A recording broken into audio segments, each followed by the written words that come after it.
बिस्मिल्लाहिर्रहमानिर्रहीम। अस्सलाम वालेकुम नाज़रीन, लाइव डॉक्टर शाहिद मसूद के साथ मैं हूं नायला अली। नाज़रीन, कौमी असम्बली में इज़हार ख्याल करते हुए वज़ीर आज़म शहबाज शरीफ साहब ने कहा कि 9 मई के वाक़यात में मुलव्वस अफराद के खिलाफ आर्मी एक्ट और दहशत गर्दी के तहत मुकदमात चलाए जाएंगे। दूसरी जानिब वफाकी हुकूमत ने 14 मई को पंजाब में इंतखाबात के फैसले पर नजरसानी की इस्तदा की है, जबकि चीफ जस्टिस फाइज़ ईसा साहब ने आज कहा है कि कमीशन किसी जज के खिलाफ कोई कार्रवाई कर रहा है ना करेगा। इस समेत दिन भर जो हम मौजूआत रहे उन पर बात करेंगे। हमारे साथ स्टूडियो में मौजूद हैं डॉक्टर शाहिद मसूद। अस्सलाम वालेकुम डॉक्टर साहब। डॉक्टर साहब, दिन भर की अहम डेवलपमेंट्स। इमरान खान साहब की जानिब से कहा गया कि कल की पेशी के मौके पर उनकी गिरफ्तारी के 80% इम्कान हैं, जबकि ऑडियो लीक्स कमीशन ने अपने कार्रवाई का आगाज कर दिया गया है, जिसको तहरीक इंसाफ की जानिब से जो है वो इस कमीशन के फैसले को चैलेंज किया गया है। मामलात किस तरफ जा रहे हैं और क्या इसके बाद सियासी तौर पर हम इस्तेहकाम देख सकेंगे? देखिए जी, कल इमरान खान साहब की पेशी है और उनकी अहलिया की भी पेशी है, और इमरान खान साहब ने कहा है कि 80% इम्कान हैं कि उनको गिरफ्तार कर लिया जाए। ये भी है कि नहीं किया जाए, क्योंकि इस्लामाबाद में अभी तक यहाँ पे ऐसा कोई ख़ास सिक्योरिटी अलर्ट नहीं हुई। अब उसकी वजह ये भी हो सकती है कि बहुत बड़ी तादाद में चूँकि उनके रहनुमा और कारकुन गिरफ्तार हैं, तो शायद उस तरह का मंजरनामा ना बने जैसे पहले था। लेकिन इसमें तो ये देखते हैं कि कल क्या। अच्छा, गिरफ्तारियाँ जारी हैं, मुसलसल गिरफ्तारियों का सिलसिला जारी है। और वो जो मैंने पहले भी कहा था कि एक तरह से ऐसा लगता है कि ज़ीरो टॉलरेंस वाला मामला आ गया है, ये जो 9 मई का सानिया हुआ। और उसके ऊपर जो है वो 2-3 मामलात इसमें चल रहे हैं। एक तो ये शीरी मज़ारी साहबा को जैसे भी रिहा कर दिया गया, फिर गिरफ्तार कर लिया गया दोबारा गुजरात पुलिस ने, जी अडियाला से फिर गिरफ्तार कर लिया। तो वो गिरफ्तारियां भी हो रही हैं, लेकिन उसके साथ साथ जो है वो एक ट्रैक 2 भी चल रहा है। और ट्रैक 2 जो है वो चल रहा है तहरीक इंसाफ की के कुछ लीडर्स के साथ जो इस वक्त अडियाला जेल में, और उनकी तरफ से चल रहा है। और वो जो है उन्होंने अपनी उनकी कोई ऐसा कोई जमानत के लिए भी बात नहीं आई सामने, ना उनकी कोई पेशी हुई। तो वो एमपीओ के तहत गिरफ्तार हैं, लेकिन ये नज़रबंद हैं। लेकिन उनकी एक मुलाकातें जो हैं वो आमिर कैनी साहब जैसे उनसे मिले हैं, बाकी शख्सियात उनसे मिल रही हैं। और एक बात यहाँ इस्लामाबाद में ही चल रही है कि माइनस इमरान खान, जो इमरान खान साहब की वजारत उज़्मा के दौर में भी बात चलती थी हमेशा, और इमरान साहब ये कहते थे कि मुझे हटा के किसको लाओगे, और वो कहते थे कि वो ये अब कोई मेरे ख्याल से एक बड़ी ऐसी बात है जो हर एक हम बहुत दफ़ा डिस्कस कर चुके हैं। तो एक वो फार्मूला भी चल रहा है, और उस फार्मूले के अंदर जो है वो यही है कि फिर मैं वो भुट्टो साहब वाला वाक़या दोबारा यहाँ पे दोहराता हूँ कि भुट्टो साहब के जो मुखालिफ थे वो तो थे ही बहुत ज़्यादा भुट्टो साहब के मुखालिफ, लेकिन बहरहाल पीपल्स पार्टी तो एक बड़ी जमात थी, तो उसको भी तो हथियाना था। तो अब तहरीक इंसाफ, अगर इमरान खान साहब नाहल होते हैं या उनके साथ ही मसाइल होते हैं, तो फिर ऐसे शो करके कि जी हम तो जैसे होता है ना कि एक तो जैसे फिरदौस शमीम नकवी साहब ने बड़े दिल से बात कही कि भाई मैं सियासत छोड़ दूंगा, लेकिन मैं मतलब कुछ तो लोग ऐसे हैं जो फ़ौरन छोड़ रहे हैं, कुछ कह रहे हैं सियासत से हम अलग हो रहे हैं। लेकिन ये है कि कुछ ये है कि वो हम बिल्कुल खान साहब के साथ खड़े हैं और जान दे देंगे और मर जाएंगे, इस तरह करके कुछ आपको किरदार करेक्टर्स हैं। लेकिन उनका ये है, और ज़ाहिर है कि सियासी शख्सियात हैं, हमारा नाम मैं नहीं लेना चाह रहा, लेकिन उनका ये है, और वही नाम है कि जो पहले भी जिनका नाम आता रहे सामने। तो उनका कहना यह है कि इमरान खान साहब जो हैं वो पहले उनकी नाअहलियत तय करें आप, और उनकी नाअहलियत एक दफ़ा हो जाती है तो फिर हम जाहिर सी बात है कि फिर हम आके खुल के इमरान खान के सिपाही के तौर पर निकलेंगे, लेकिन उनकी नाअहलियत ज़रूरी है पहले। ये मेरा अब इस पर काफ़ी लोगों से बात भी हुई, और ठीक है, सियासत है, जो भी कुछ हो रहा है ये हम पहले भी देखते रहे हैं मुल्क में, अब भी देख रहे हैं। देखें ना, अब भी देख तो रहे हैं ना, मतलब शहबाज शरीफ बैठे हैं तो नवाज शरीफ नाअहल हैं, मतलब हम देख तो रहे हैं ना, अभी भी, पहले भी हमने देखा है बहुत दफ़ा। तो इमरान खान साहब ये कहते रहे हैं खुद हमेशा कि मुझे नाअहल करवाने की कोशिश हो रही है, लेकिन उसका दूसरा हिस्सा उन्होंने कभी नहीं बताया कि अगर मुझे नाअहल कर दिया जाता है तो कौन होगा। तो वो फिर दरमियान में ये बात भी चली शायद कि वो मुख्तलिफ नाम चलते रहे, मैं नाम नहीं किसी का लेना चाह रहा, लेकिन ये सवाल इमरान खान से पूछा भी गया कई दफ़ा इमरान साहब तो कि आप अगर नाअहल हो जाते हैं तो आपकी जगह कौन होगा। तो अब आप देखें ना कि जब नवाज शरीफ साहब नाहल हुए तो उन्होंने ये कहा कि मेरी जगह जो है वो मरीम नवाज साहबा संभालेंगी। लेकिन मरीम नवाज साहबा को जो है वो पार्टी में है तो सही वो मरीम नवाज साहबा, लेकिन अगर आप उनको देखें यहाँ पे इस्लामाबाद की जो पावर कॉरिडोर्स हैं, जी। तो मरीम नवाज साहबा को पीडीएम की क़यादत तमाम वो एक हैसियत तो देती है, लेकिन जो फैसला कौन हैसियत है वो कहती हैं कि मैं बिल्कुल करती हूँ सब कुछ, लेकिन वो अगर इन प्राइवेट आप देखें तो वज़रा जो हैं वो उनको कहीं स्पेस देते नज़र नहीं आते। ठीक है ना, कि वो मरीम नवाज साहबा जो है वो प्रेस कॉन्फ्रेंस करती हैं, उनकी प्रेस कॉन्फ्रेंस लाइव चलती है, सब कुछ, लेकिन वो स्पेस नहीं मिलती उनको जो उनको उनका ख्याल था, या नवाज शरीफ साहब का भी ख्याल था कि ये काबीना सारी जो है वो, मतलब ये भी तो हो सकता था ना कि सारे लोग बैठे हों, मरीम नवाज साहबा उनको डायरेक्शंस दे रही हों, और लेकिन ऐसा हमने कोई मंजर नहीं देखा। तो उसमें यह है कि मतलब ये पावर गेम है। अब उसमें ये कि ये मायने से इमरान खान क्या कोई पीटीआई, अब उसमें ये भी कि जी कायद के तौर पे वो रहें और ठीक है ऐसे करें, ये कोई बात बनेगी नहीं। मैं अपनी ज़ाती तौर पे, मतलब जैसे वोट अब भी नवाज शरीफ का है, जी। ठीक है, आप जो मर्जी कह लें, शहबाज शरीफ साहब वजीर आजम बन जाएं या जो भी बने, तो इस तरह की कोई भी अगर पिक्चर बनती है तो वो इतना ज़्यादा पेपर आउट हुआ है ना, जैसे शहबाज शरीफ साहब का, शहबाज शरीफ साहब के वजीर आजम बनने से कुछ होता है ना, पर्चा पहले आउट हुआ हो, बहुत पहले आउट हुआ था कि क्या शहबाज शरीफ बनेंगे, शहबाज आखिर में बन गए। तो इसी तरह से ये जो पर्चा है ना, ये बहुत पहले का आउट हुआ है कि क्या इमरान खान की जगह कोई लेगा, लेने को लेगा, अभी भी चल रही है मतलब बातचीत और लोग लगे हुए हैं इसमें। लेकिन ये पेपर इतना आउट हो गया हुआ है कि मेरा ख्याल है कि फिर वो मतलब लोगों ने पूछते रहना है, और वो जो भी शख्स होगा जो उनकी जगह लेगा वो जवाब देते देते ही जो है वो फारिग हो जाएगा। तो मेरा नहीं ख्याल कि ये कोई फार्मूला इतना कोई ऐसा है कि जिसके ऊपर बहुत ज़्यादा दिमाग ख़राब किया जाए। ठीक है, मतलब ये सियासत है, वो भी कहते हैं कि जी हम भी सियासत कर रहे हैं, ये भी है और वो भी, चलें। अच्छा, अब इसमें जो है वो अच्छा खान साहब जो हैं उनके लिए मसाइल बढ़ रहे हैं, खान साहब के लिए मसाइल बढ़ रहे हैं, और खान साहब के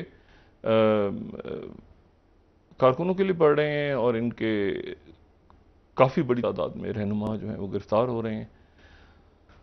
और एक बात जो बड़ी अजब सी है वो ये है कि इन सब को भेजा जा रहा है, क्योंकि अगर तो ये जिसको कहा जा रहा है कि ये पाकिस्तान का 9/11, वो 9/11 के बाद फिर जाहिर है कि कानून वगैरह तो नहीं रह गए थे ना अमेरिका में भी, तो उसी तरह से कानून आइन सबको साइड पे उनको भी रखा जा रहा है अपनी जगह जैसे तैसे चला चलू के। लेकिन असल बात यह है कि ये वाक़या दोबारा ऐसा पेश ना आए कभी।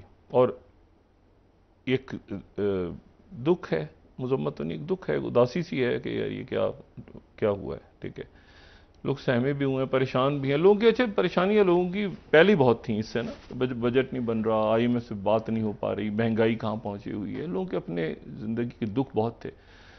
तो उसके दरमियान ये अब एक टीवी पे एक मनाजिर ऐसे चल रहे हैं कि जिसमें आग लगी हुई नज़र आ रही है, और लोग नारे लगा रहे हैं, और गिरफ्तारियां हो रही हैं, और ये सारा। लेकिन ये कि ये जाहिर है कि ये एक ऐसा फेज़ है जो अभी चलेगा जिसमें सख्ती आएगी, और इसमें जाहिर है कि अब सख्ती इसमें आएगी, गिरफ्तारियां, सख्ती तो एक्चुअली आई हुई है ना, अब तो तकरीबन सारे ही रहनुमा गिरफ्तार हो गए हैं, कुछ की तलाश जारी है, मुराद सईद साहब की तलाश जारी है, बाकी लोगों की तलाश जारी है, तो वो उनको भी पकड़ लिया जाएगा। जो पकड़े हुए हैं उनको छोड़ते हैं, फिर पकड़े जाते हैं, तो वो फिलहाल किसी किस्म का कोई रिलीफ नहीं है। और बड़े सख्त किस्म के ये जो जिन लोगों ने उकसाया है, जिन लोगों ने आग लगाई है, जो लोग इसमें, अब इसमें ये भी बात है कि जो खान साहब का नुक्ता नज़र है, बहुत से लोग ये भी हैं कि मजमा जब जा रहा होता है तो क्या सारा का सारा वो मजमा एक ही, मतलब मॉब को देखना बड़ा ज़रूरी है। और मेरे ख्याल से जब इसमें तहकीकात होंगी या मुकदमात आगे चलेंगे तो ये बात बड़ी ज़रूरी है देखना कि उस मॉब के अंदर कुछ तो लोग हैं ना, हमें नज़र आ रहे हैं, MNAs हैं, MPAs हैं, नारे लगा रहे हैं, बिल्कुल तय बात है, मॉब के अंदर शरपसंद भी शामिल हो गए, बाकी लोग भी शामिल हो गए, तो ये देखना है। और हो जाता है इस तरह अक्सर होता है कि वो मतलब आप किसी को, ये मोहल्ले में ये होता है ना, बाज़ारों में, मैं तो ये इतने तकलीफ मनाजिर होते हैं कि किसी को कोई रोटी चुराता वो पकड़ लें, उसको डाकू, पूरा मोहल्ला कूद जाता है बीच में, ये पता ही नहीं चलता कि किसने मारा है, उसको आग लगा देते हैं। ये मतलब जिंदा जलाने की कोशिश होती है मुख्तलिफ हवालों से, सिर्फ चोर कोई इल्ज़ाम लगा के, कोई भी और। तो मॉब की अजीब सी साइकोलॉजी होती है। तो उस साइकोलॉजी में लेकिन असल बात ये होती है कि उस आदमी को ढूंढना होता है जिसने उकसाया है, कई दफ़ा ऐसा होता है कि जो सामने लगा रहे होते हैं वो भी, उनको भी पकड़ना चाहिए, जो पीछे से वो जो कहते हैं ना, वो एक हल्ला शेरी वाले होता है ना, वो पीछे से पढ़ो पै जाओ जी कर जो, तो वो जो है ना उनको भी पकड़ना ज़रूरी है। वो मेरे ख्याल से ज़्यादा बड़े जो जिम्मेदार होते हैं।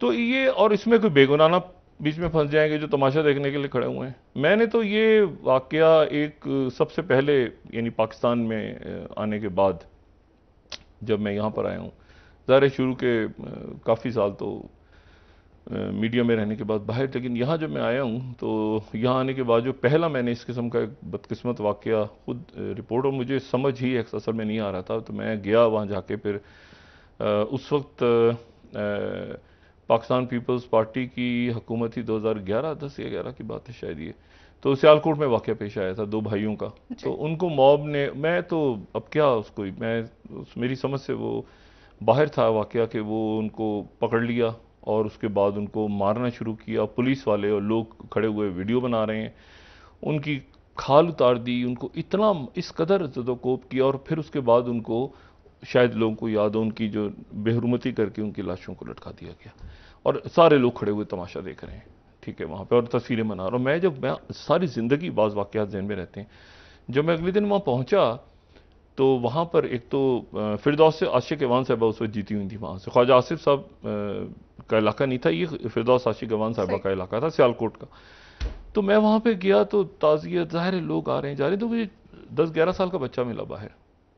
तो वो मुझे कहता है कि आप मीडिया से हैं। मैंने कहा जी, मैंने कहा, तो बहुत सारे बच्चे खड़े, वो जी ऐसा है कि जी मेरे पास एक चीज़ है। तो मैंने कहा जी क्या चीज़ है बेटा आपके पास? तो मतलब मैं, वो ज़ाहिर रश था तो मैं निकलना चाह रहा था, तो बच्चा कहता मुझे 2 मिनट दें, आप बड़ी काम की चीज़ है, काम कीजिए। तो मैंने कहा क्या बेटा बताओ? कहता है ये देखें, ये मैंने खड़े होकर वीडियो बनाई थी। तो मैंने उस बच्चे की शक्ल, 8-10 साल का बच्चा हो, कहता है ये जो है ना वो चैनल वाले मुझे इसके 8,000 रुपये दे रहे हैं, लेकिन मैं आपका बड़ा, वो इसी तरह करके उसने बात की, मैं आपको बड़ा देखता हूँ तो आप ऐसा करें कि 6,000 रुपये मुझे दें तो मैं आपको ये वीडियो दे देता हूँ। तो मैं उस बच्चे को मैं हैरान होकर देखने लगा। मैंने कहा ये क्या, ये मतलब ये क्या कैसे हो रहा है कि ये बच्चा, छोटा बच्चा जो है, ये खड़ा होकर वहाँ पे इस पूरे मंजर में ये खड़ा होकर वीडियो बना रहा था। अच्छा वो कर भी क्या सकता था, वो बचाने आता था उसको भी मार देते, लेकिन वो वीडियो बनाता रहा। मतलब ये भी नहीं कि उसको एक देख के उसके दिमाग में हो कि मैं ये देख नहीं सकता, वो खड़ा होकर वीडियो बनाता रहा। छोटे ये हमने अपनी नस्ल को हम नहज पे ले जा चुके हैं इस माशरे में, ये ज़हन में रहे बात। तो अब उसमें ये कि लोग ये तो मैं एक सोसाइटी की मैंने एक बात बताई ना, जो जहाँ पे ये आम होता है, कोई कुछ बताने आता है ना किसी को, ये बाजारों वगैरह में जब मानना शुरू करते हैं तो उसको भी साथी, तो उसको वो कहता है यार इसको बचाओ, उसको भी, तू भी साथ था, तू भी साथ, वो भी, वो बात कोई नहीं सुनता। तो ये बस उसमें ये हुआ है कि अच्छा जी आग लगाओ तो आग लगा दो, ये कर दो, इसको भी तोड़ दो, उसको भी तोड़ दो, वो जो भी था वो सारा का सारा। लेकिन इसमें यह कि इसमें अब तहकीकात होंगी और इसमें सख्त सजाएं होनी चाहिए, और इसमें कुछ लोग माफ़ी तलाफ़ी भी कर रहे हैं, और कुछ इसमें देखें दो बातें हैं।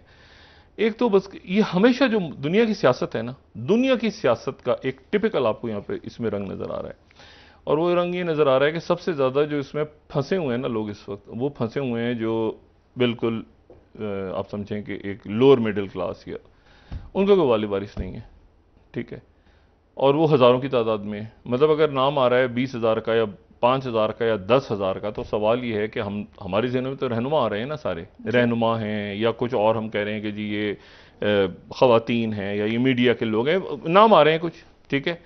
लेकिन मसले कि बाकी लोग जो हैं वो तो सारे वो हैं जिनका कोई वाली वारिस नहीं है, और उनका कोई वकील भी नहीं है, और उनका कोई पूछने वाला भी नहीं है, उनके कोई मचल के जमा करवाना, वो थाने में क्या होगा, कैसे उनके मामला।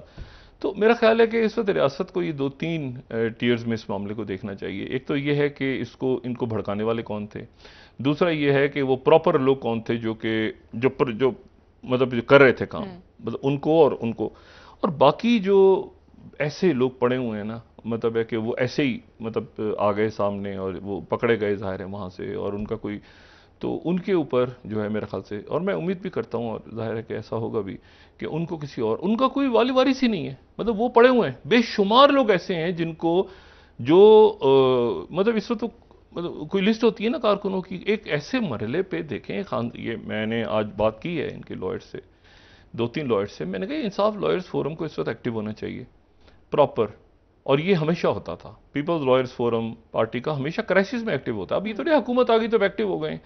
आप क्राइसिस में एक्टिव हो, रहनुमाओं को आप रहनुमाओं को ठीक है आप करवाएं उनका, बिल्कुल उनके पास पैसे हैं, बहुत हैं, मतलब ठीक है ना, एक फार्म हाउस पे छापा तो दूसरे फार्म हाउस पे छापा तो तीसरे फार्म हाउस पे छापा। अरबपति हैं, एलीट क्लास है, मतलब अरब से नीचे कोई, अरबपति से नीचे कोई नहीं है कोई सेकंड टियर लीडर जो है इमरान खान के अलावा, यानी इमरान खान के बाद जो है वो, क्या आपके क्या ख्याल है, ये कोई करोड़पति अरबपति लोग हैं? तो मतलब ये है कि उसमें वो एक फार्म हाउस पे नहीं थे, दूसरे फार्म हाउस पे छापा, तीसरे फार्म हाउस पे छापा। भाई आप वो अपने वकील कर लेंगे खुद। यहाँ पर जो इमरान खान साहब एक अपना लॉयर्स फोरम के वकीलों को एक्टिव करें कि ये कारकुनों को जो है वो छुड़ाया जाए और कारकुनों के मचलके जमा करवाए जाएं और कारकुनों को देखा जाए, जैसे पीपल्स पार्टी करती रही है माजी में, एमक्यूएम करती रही है। मुस्लिम लीग नून का तो मेरे ख्याल से ऐसा कोई मुझे नहीं इल्म कि शायद कोई उनके ऊपर कोई ऐसा दौर गुजरा। पीपल्स पार्टी पे जरूर गुजरा, जवाहर साहब के बाद हमने देखा कि उनके वकील बने बहुत सारे, और एमक्यूएम का भी देखा। लेकिन इस वक्त एक ऐसा टाइम आया हुआ है तो वकीलों की फीसें कहाँ से देंगे वो, तो उनको तो पूछ कोई नहीं रहा। ये तो देखे ना अभी वो शीरी मजारी साहिबा की साहबजादी, ज़ाहिर है खुद भी वकील हैं, एक बड़ी फैमिली है और मतलब सियासत में भी उनका नाम है, लेकिन वैसे भी एक मतलब खुशहाल फैमिली है, बड़ी फैमिली, खुशहाल फैमिली है। मैं ये बात कह रहा हूँ कि जो नीचे पड़े हुए हैं ना लोग, मतलब उनका उनका कोई पूछे जाके, उनसे भी तो पूछे ना। मतलब वो तो बिल्कुल ही क्या बना क्या नहीं बना, कितने लोग हैं, और 7,000 हैं, 5,000 हैं, 6,000। वो जो वकला हैं बहुत सारे, मैं नाम नहीं लेना चाह रहा, उनको भी ये कि हाई प्रोफाइल हम दिखाएं केस कि भाई हम इसके हैं, हम इसके साथ हैं, हम इसके साथ हैं, हम खान साहब के साथ खड़े हैं, हम इनके साथ खड़े हैं, हम उनके साथ। कहो भाई नीचे भी देख लें। आप ये कहें आके कि मैंने 2,000 कारकुनों की बेल करवाई है आज, मतलब उनको भी तो कोई देखे ना। तो मसला ये है कि ये एक बड़ी ट्रेजेडी है। अब उसमें या तो सरकार मदद करे, हम तो हुकूमत से रिक्वेस्ट कर सकते हैं, या ये कि रियासती इदारों से रिक्वेस्ट कर सकते हैं कि उनके लिए कोई वकील वगैरह अरेंज करके उन गरीबों को, बेचारों को, उनके पता नहीं वो घर के कपड़े बेच रहे हैं, उनके अपने घर बेच रहे हैं, क्या कर रहे हैं। यहाँ थाने कचहरी आसान नहीं है, तो ये कि उनको भी कोई देखे, वो पुरसान हाल उनका कोई नहीं है। तो यहाँ तो ये आ रहा है ना कि उस लीडर की फलान नाराज हो गया, रिश्तेदार ने नाराजगी को, भाई उनको छोड़ दें, उनको वो देखें, वो कर लेंगे अपने वकील, उनको देखें नीचे लोगों को। और एलीट क्लास है, एलीट क्लास ही है ना, कोई गरीब गुरबा तो नहीं है, सेकंड टीयर थर्ड टीयर भी कोई गरीब गुरबा नहीं है, एलीट क्लास है, एलीट ऑफ द लीटेस्ट है, एलीट ऑफ द लीटेस्ट है ना, वो छोड़ दे। मैं इससे ज्यादा क्या, कोई गरीब कोई छाबड़ी लगाने वाला तो नहीं है ना। तो बहरहाल तो इसमें यह कि वो उनको देखें जो नीचे हैं, और ये देखें कि, लेकिन इसमें सेकंड बिकाने वाला है, वो मीडिया पे आ रहा है, सोशल मीडिया पे क्रैकडाउन आ रहा है बड़ी तादाद में, क्योंकि सोशल मीडिया के तहत उकसाया गया और मीडिया के ऊपर आ रहा है।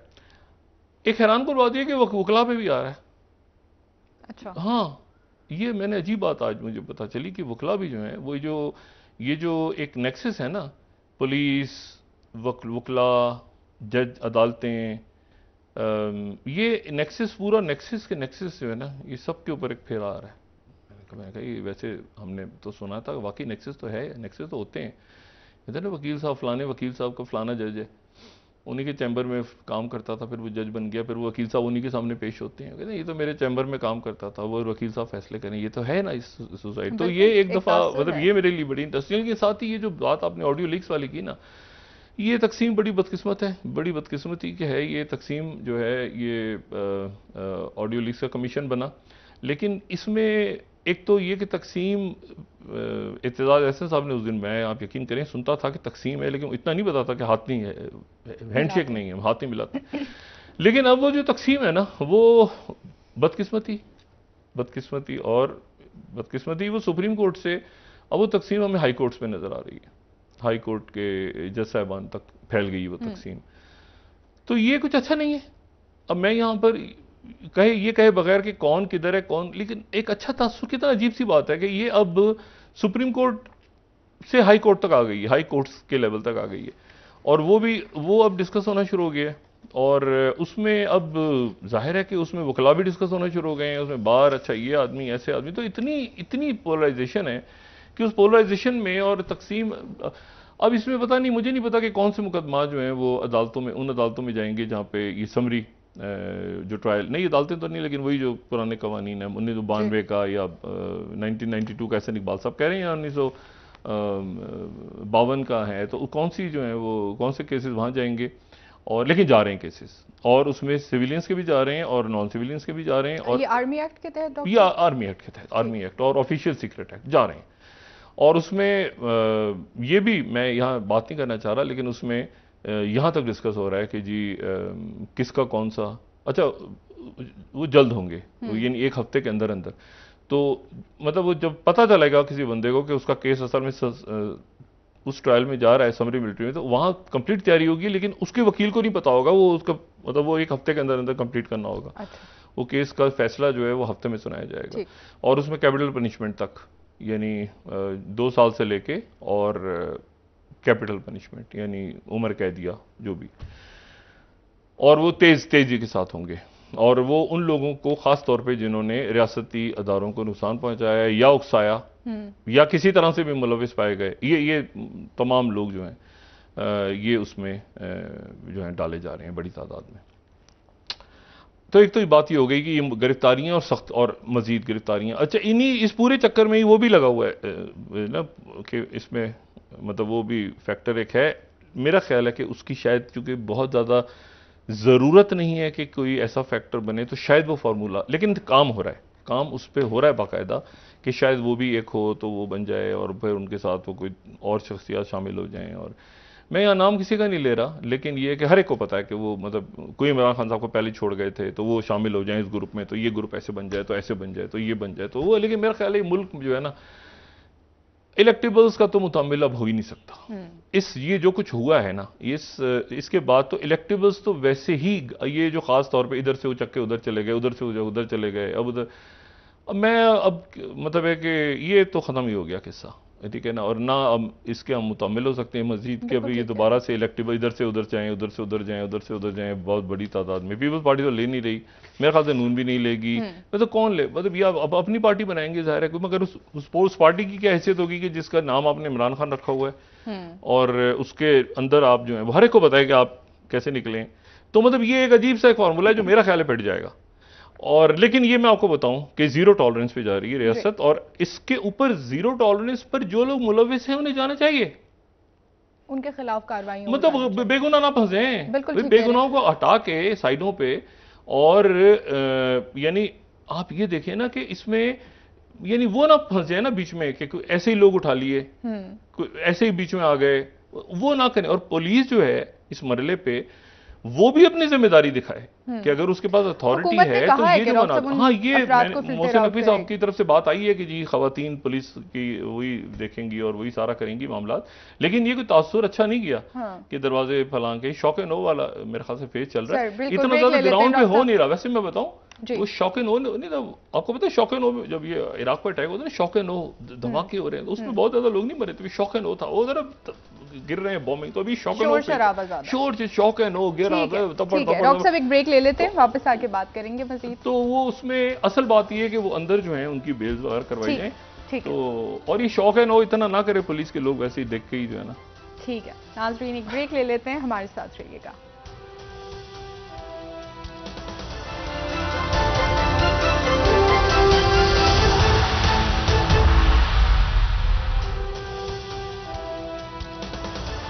वेलकम बैक नाज़रीन। जी डॉक्टर साहब, बात कर रहे थे आप कि खान साहब के माइनस इमरान खान साहब का एक धड़ा बनाने की कोशिश, खुद कह रहे हैं ना कि मुझे माइनस करके क्या बनेगा। मैं एक बात पे बहुत जाती तौर पे मैं अपसेट हूँ। देखें ये जो लोग अलग हो रहे हैं ना पार्टी से अलग हो रहे हैं, इनके अपनी मर्जी अलग हो, मजम्मत करें, जो करना करें। इनके साथ जो कारकुन थे, मैंने 3 लोगों से बात की आज, मैंने कहा जी आप अलहदा हो गए हैं, तो जी हमारा कोई ताल्लुक नहीं डॉक्टर साहब मजम्मत। तो मैंने कहा आपके साथ जो लोग थे वो कह रहे हैं वो अंदर पड़े हैं, तो मैंने कहा 1 मिनट ठहर जाएं, आप अलग हो गए हैं तो उनको कौन देखेगा? नहीं मेरा कोई ताल्लुक नहीं है। यानी अजीब हो। तो बात ये सारी कि भाई आप उनको ये मेरे ख्याल से पुलिस अदालतें भी इंश्योर करें और रियासती अदारे भी कि जो मौसूफ अलग हो रहे हैं वो मौसूफ इस बात को इंश्योर करें कि उनके साथ जो बाकी कार, या तो उनकी वकीलों की फी, इन्होंने पैसा कम बनाया है, ये उनके हर वजीर जो है कम से कम 500 कारकुनों की जिम्मेदारी तो ले सकता है ना। भाई मेरा ही काम नहीं है कि मैं पीटीआई की बात करूं, लेकिन मैं एक मुल्क की सियासी कल्चर की बात कर रहा हूं कि आप कह रहे हैं मैं अलग हो रहा हूं, मैं मुजम्मत करता हूं, मेरा ताल्लुक नहीं है, तो आपके साथ जो लोग पकड़े गए हैं उनको आप वो किस खाते वो पड़े हुए अंदर ही, क्योंकि आपका नाम है, आप आगे टीवी पे। ओ भाई, आप उनका खर्चा निकालें, आपने पैसा बनाया, आप उनकी जमानतें करवाएं, उनके वकीलों को। हम तो पता ही नहीं, हम तो जानते ही नहीं है फला। तो ये एक पॉलिटिकल कल्चर की बदकिस्मती है, जहां पर आप नीचे वो जो लोग होते हैं उनको कोई पहचानने वाला ही नहीं होता, उनको पूछता कोई नहीं है। और इधर भी यही हो रहा। खान साहब इंश्योर करें कि ये हर वजीर जो अंदर भी है इस वक्त, ठीक है ना, अली जैदी साहब से कहें कि अली जैदी साहब जरा आपने ये 500 लोगों को देखना है जेल में बैठ के, आपने पे करना है उनका भी खर्चा वगैरह। शाह महमूद कुरैशी साहब का जिम्मा लगाएं कि आपने 1000 या 800 या जो भी आपकी इस्तात है आपके पास, असद उमर साहब, बाकी जो वज़रा हैं, ये कारकुनों की जिम्मेदारी लें ना भाई। अब मैं पेश हो गया तो ये क्या भाई, आप कारकुनों को कौन देखेगा? ये अजीब, यहां अजीब और गरीब किस्म का एक सिलसिला नजर आ रहा है। यानी वो एक साहब भाग गए, एक साहब पकड़े गए। ओ भाई, आप अगर, यानी मैं इस पे कोई बात नहीं करना चाह रहा, तो उनको तो पूछे कोई जाके। एक एक वजीर जिम्मेदारी नहीं ले सकता 500-500 लोगों की, कुछ भी इतना पैसा। इस वक्त पार्टी से अलग हो रहे हैं, बाकी क्या नजरियाती इख्तिलाफ अलग है हो ना हो, मैं इसकी बात ही नहीं कर रहा। मैं कह रहा हूं ये क्या बात हुई कि मैं अलग हो रहा हूं? ओ भाई, जो आपके साथ थे उनकी जमानतें, उनको चले सजाएं होती हैं, रिहाई होती है, उनका कोई खर्चा भी तो बर्दाश्त करेगा ना। मैं अलग हो गया, खुदा मैं तो जानता ही नहीं हूं। ये अजीब और गरीब किस्म का एक यानी तमाशा लगा हुआ है भाई। उनको तो देखो जाके भाई, अगर आप अलग हो गए हैं तो उनको भी अलग करवाएं, या उनकी जमानतें करवाएं, या उनके खर्चे भरें। वो आपके चक्कर में आए थे, आपने उनको हल्ला शेरी या जो भी किया था, आप अलग हो रहे हैं, मैं तो जानता ही नहीं हूं, मैं तो पता ही नहीं है मुझे। दोबारा मेरा ख्याल है कि रियासती अदारों तो कोई गुजारिश कर सकते हैं, ये उनको भी तो देखें। ये तो अजीब किस्म के एक लोग मखलूक हैं और इनका समझ भी नहीं आता। यानी मुझे इनको देख के कोई खुशी नहीं महसूस हो रही इस वक्त। हम नहीं पहचानते, हम खुद को अलग करते। ओ भाई, तो आपके कहने पे लोग निकले हैं, आप कैसे अपने को अलग कर रहे हैं? और घर जाके बैठ जाएंगे जी हम तो पड़े हुए लोग जेलों में। अजीब अजीब, बहुत तमाशा है। अच्छा, अब इशू ये है कि वो तो इस लेवल के कारकुन नहीं है ना कि वो उनको टीवी पे आएंगे वो, या उनके बयानात की कोई अहमियत है, लेकिन वो पड़े हुए हैं। अच्छा, तो ये एक मसला, ये बड़ा रौला जो माशरे का आलमी है, और हर दौर में हमने ऐसा देखा है होते हुए बदकिस्मती के साथ। अच्छा, और फिर देख रहे हैं दोबारा। दूसरी वो बात है, 3-4 चीजें ऐसी हैं जो बड़ी अहम हुई हैं। एक तो बात यह है कि ये G20 का जो इजलास हुआ, उसमें हम डिस्कस कर चुके हैं इस बात को। सऊदी अरेबिया भी नहीं गया, तुर्की भी नहीं गया, चाइना भी नहीं गया, मिस्र इसका मेंबर नहीं है G20 का। अच्छा, ये G20 के कुछ सरबराही इजलास नहीं है, ये G20 का वो इजलास है जो टूरिज्म के हवाले से, यानी टूरिज्म इन्होंने एक्चुअली वहां मकबूजा कश्मीर में दिखाना था, तो टूरिज्म के हवाले से डेलीगेट्स नहीं गए। मिस्र को इन्होंने मेहमान के तौर पे बुलाया हुआ था, तो मिस्र, इजिप्ट भी नहीं किया। अगर ये मलाइशिया इंडोनेशिया का इशू है, मैं उसमें जाना नहीं चाह रहा, शायद इंडोनेशिया भी ना जाता, लेकिन वो बहरहाल एक और इशू है। अच्छा, अब इसमें जो है वो तो एक तो ये G20 मुतनाज़ हो गया। अब ये G20 मुतनाज़ जो हुआ है, ये खबर कोई हम तो नहीं कह रहे, ये जो है ये गार्डियन ने आज लगा दी है, ये दुनिया में बात निकली है ना। गार्डियन की जो 5वीं slide, China and Saudi Arabia boycott G20 summit held by India in Kashmir.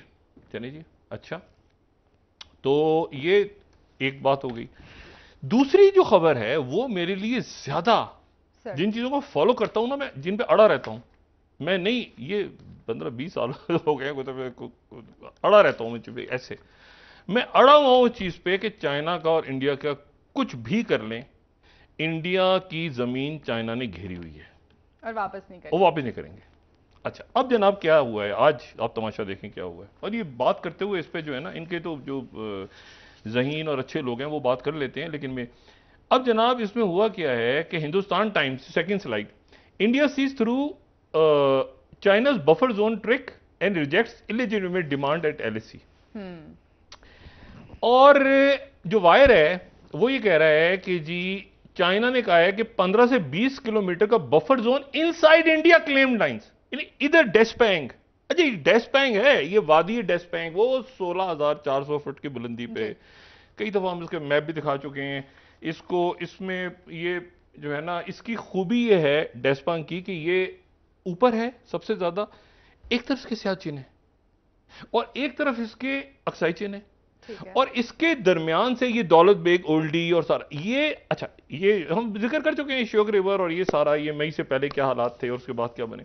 लेकिन इसके जो इसमें जो इंपॉर्टेंट बात है ना, ये बड़ी इंपॉर्टेंट बात है, ये डेस्पैंग के अंदर ये पेट्रोलिंग, ये एक और लफ्ज भी है, जैसे LAC और LAC होता है ना, इस तरह LOP भी है, वो लाइन ऑफ पेट्रोलिंग, ठीक है ना। तो ये पेट्रोल PP 10 पे तो PP 15, ये सारा पेट्रोल, और ये T जंक्शन इसमें आता है, इसको हम डिटेल में बात कर चुके हैं। लेकिन डेस्पांग की इंपॉर्टेंस ये है कि ये डेस्पांग एक वादी है, यानी अगर आपने यहां पर यानी आप ये समझें कि आपने टैंक्स या बख्तरबंद गाड़ियां, वो वाली अगर जंग आपने मैकेनाइज्ड वॉर होनी है तो वो उसके लिए ये वादी है। ये 16,000 16,500 फुट ऊपर, और ये जो है ना, जैसे एक होता है ना कि जिस्म में आपके कोई दूर का हिस्सा होता है तो वो कहते हैं, आप कहते हैं यार ये पैर में गैंग्रीन हो गया या ब्लड सप्लाई कम होती है, इस तरह। तो ये सप्लाई चेन भी दुनिया में ऐसे ही है, तो इसको सप्लाई चेन जो दूर है तो वहां तक सप्लाई करना बड़ा मुश्किल है। तो ये एक बिल्कुल दूर है, ये जो सब सेक्टर नॉर्थ है ना इनका, उसके अंडर आता है। सब सेक्टर नॉर्थ कोई ऑफेंसिव सेक्टर नहीं है, उसने हमला नहीं करा, वो डिफेंसिव है, मतलब उसने बस एक सब सेक्टर नॉर्थ। उस सब सेक्टर नॉर्थ एक ऐसी जगह है जो चूंकि वो डिफेंसिव है तो वहां पर फोर्स भी कम। फिर ये डेस्पांग, मैं जितना मैं थोड़ा सा मैंने पढ़ा है और समझा है ज्योग्राफी को, अगर मैं गलत कह रहा हूं तो माजरत उसके लिए। इसमें डेस्पांग बल्ज है, ज्यादा इलाका जो है उसमें चाइना ही है 1962 से, बाकी जो बल्ज है ना वहां पर इंडिया मौजूद है, लेकिन थोड़ी तादाद में। लेकिन वो इंडिया, अगर वो जगह निकल जाती है इंडिया के पास से तो इंडिया सियाचिन से कटता है, और पाकिस्तान और चाइना के दरमियान ये कराकोरम पास है ना दरमियान में, अगर नक्शे हम पहले भी डिस्कस करते तो ये इसकी स्ट्रेटेजिक इंपॉर्टेंस है। अब चाइना कह रहा है कि यहां से आप हट जाएं पीछे, और इंडिया की साइड पर, इंडिया की साइड के ऊपर आप जो है वो बनाएं, जो है वो जी बफर जोन बनाएं 15 से 20 किलोमीटर, और इसके ऊपर इंडिया ने इसको रिजेक्ट किया। और ये खबर जो है ये टेलीग्राफ में भी है, बाकी जगहों पर भी है, लेकिन मैं सिर्फ 2, क्योंकि तीसरी खबर जो है वो और इंपॉर्टेंट है, वक्त का मैं तो उसमें बात करूं बहुत। अगर आप पूछे ना कि तारीखी खबर कौन सी आज की, इस खबर की मुझे नहीं पता कि अभी इसकी डिटेल्स क्या आती हैं सामने, लेकिन 3 तो मैं, इतनी बड़ी खबर है कि मैं इसको 3 सोर्सेस कोट कर देता हूं। मुझे 4 सोर्सेस कोट करनी पड़ेंगी, 4 न्यूज एजेंसीज या अखबार, लेकिन इसकी डेप्थ बहुत है। ये बहुत बड़ा वाकया अगर ये हो गया है तो वो ये है, सबसे पहले तो तास, ठीक है। छठी स्लाइड, आर्मेनिया ने आजरबाईजान की जो टेरिटरी का क्लेम था उसको मान लिया काराबाग में।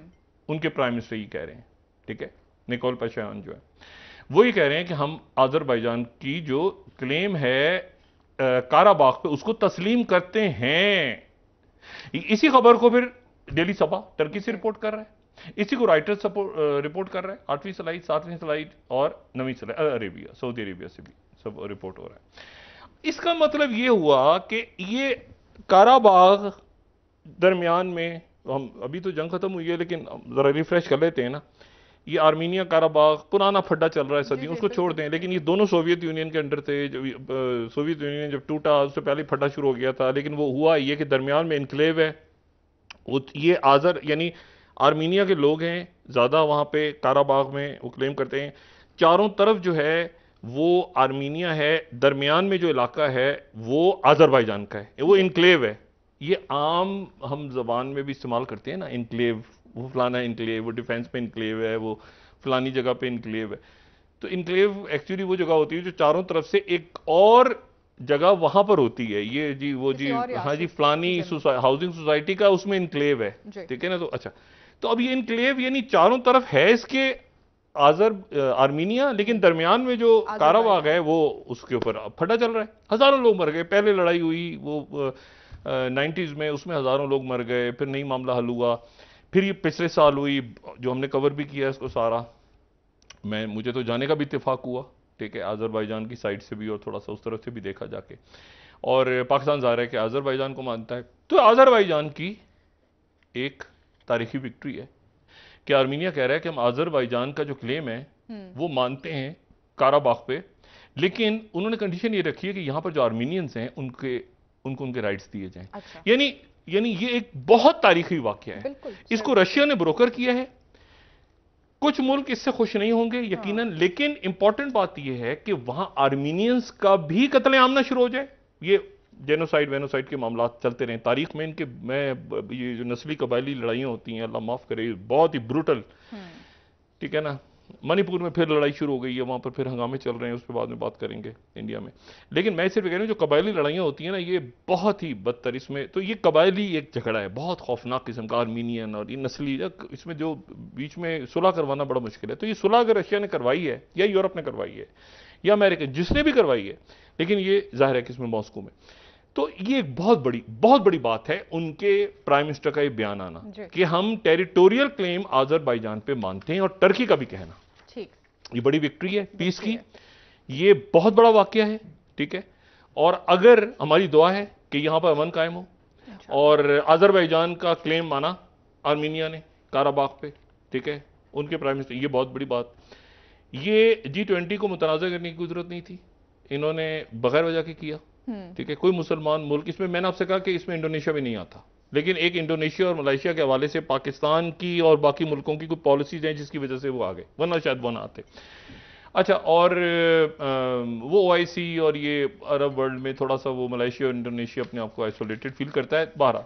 एनीवे, तो हालांकि बड़े मुसलमान मुल्क हैं और बड़े वहाँ पर, लेकिन ये कि बाहर तो ये मुतनाज़ था, और वो मुतनाज़ हुआ, और उसमें चाइना ने ये क्लेम कर दिया कि 20 किलोमीटर का बफर जोन इंडिया के इलाके में बनाया जाए। ये बढ़ेगा मामला आगे, और ये बढ़ते ये मतलब मुझे नहीं पता कि ये कहां पे जा रहा है मामला, क्योंकि इंडिया का कोई इसमें, आप देखें ना क्वाड का समिट, क्या क्वाड की समिट में नाम ही नहीं चाइना का, वो डेट सीलिंग, अजीब अमेरिका का कानून है, पहले कांग्रेस बिल खर्चा कर देती है, उसके बाद वो अप्रूव करती है, उसमें पार्टीज का कंसेंसस होता है, वो उसके बाद वो जनाब, अच्छा खर्चा पहले हो चुका है, अब वो जनाब टॉक्स हो रही हैं, बाइडन गए हैं वहाँ पे केविन मैकार्थी के साथ, वो टॉक्स हो रही हैं, वो टॉक्स होती हैं, 1 जून सर पे खड़ी है, दुनिया में टेंशन फैली हुई है, पता नहीं डिफॉल्ट ना हो जाए। डिफॉल्ट नहीं होगा, मगर अजीब उनके कानून में सबसे ज्यादा जो है, कई कवानीन वैसे तो है मकाना है, गन कंट्रोल वाला,